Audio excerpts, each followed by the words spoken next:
உங்களுக்கு தெரியுமா? ஆமை ஒரு வித்தியாசமான முறையில் அதன் முட்டைகளை குஞ்சு பொரிக்கிறது. அவள் அவற்றை குஞ்சு பொரிப்பதற்காக அவற்றின் மேல் உட்காரவில்லை, ஆனால் தொடர்ந்து அவற்றை பார்த்து தன் கவனத்தை செலுத்துகிறாள். அதுபோலவே நாம் வார்த்தை எண்ணங்களை மறந்து கோயிலில் தெய்வத்தின் மீது கவனம் செலுத்த வேண்டும். அதனால்தான் ஒவ்வொரு கோவிலிலும் தெய்வ சிலைக்கு முன்னால் ஆமை செதுக்கப்பட்டுள்ளது.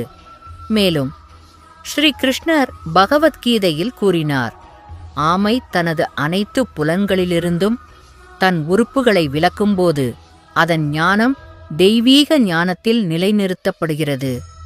அதாவது புலன்களை அவற்றின் பொருட்களிலிருந்து விலக்கக்கூடியவர் ஆமை தனது உறுப்புகளை அதன் ஓட்டில் இழுப்பது போல தெய்வீக ஞானத்தில் நிலைநிறுத்தப்படுகிறார்.